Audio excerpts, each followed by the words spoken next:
Assalamualaikum warahmatullahi wabarakatuh. Perkenalan, nama saya Ahmad Dafa Melana Rifki.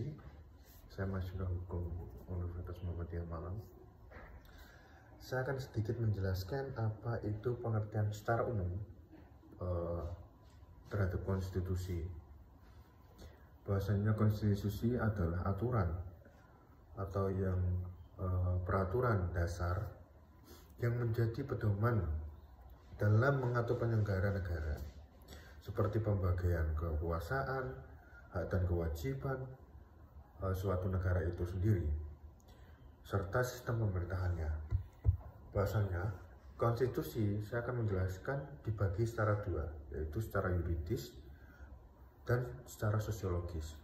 Secara yuridis, menurut Lassalle, pengertian konstitusi, bahwasannya Lassalle menemukan dua pengertian konstitusi, yaitu secara yuridis merupakan naskah yang berisi segala bangunan serta sendi-sendi pemerintahan dalam suatu negara. Namun secara sosiologisnya dan politisnya, konstitusi merupakan sintesis faktor-faktor yang terjadi di dalam masyarakat. Konstitusi juga menjelaskan hubungan antara kekuasaan yang berada di suatu negara, seperti kabinet, parlemen, raja, parpor, dan sebagainya. Contohnya, konstitusi di negara kita yaitu Indonesia itu memiliki suatu kabinet negara, seperti yang kemarin Bapak Presiden yang terpilih yaitu Prabowo Subianto itu memiliki kabinet tersendiri. Dari beberapa pendapat ahli juga disimpulkan bahwa ada dua pengertian konstitusi, yaitu konstitusi dalam arti sempit dan konstitusi dalam arti luas. Yang pertama, dalam arti sempit, konstitusi adalah undang-undang dasar atau hukum dasar yang tertulis, yakni suatu dokumen yang berisi aturan serta ketentuan yang bersifat pokok dari ketenagakerjaan,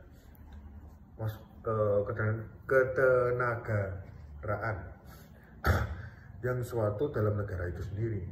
Yang kedua, dalam arti luas, konstitusi merupakan suatu keseluruhan atau aturan dan ketentuan dasar, hukum dasar yang meliputi hukum dasar tertulis yang mengatur mengenai suatu pemerintahan dan diselenggarakan di dalam suatu negara itu sendiri.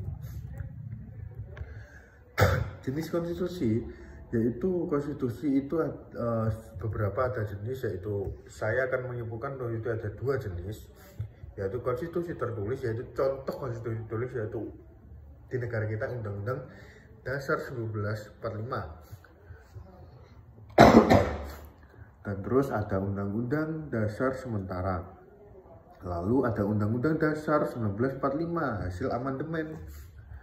Lalu yang kedua, konstitusi tidak tertulis. Konstitusi tidak tertulis disebut juga dengan konstitusi, yakni kebiasaan ketenagakerjaan. Ketenagakerjaan yang sering timbul dalam sebuah negara. Contoh, pengambilan keputusan di MPR berdasarkan musyawarah untuk mufakat. Yang kedua, pidato presiden setiap tanggal 16 Agustus di sidang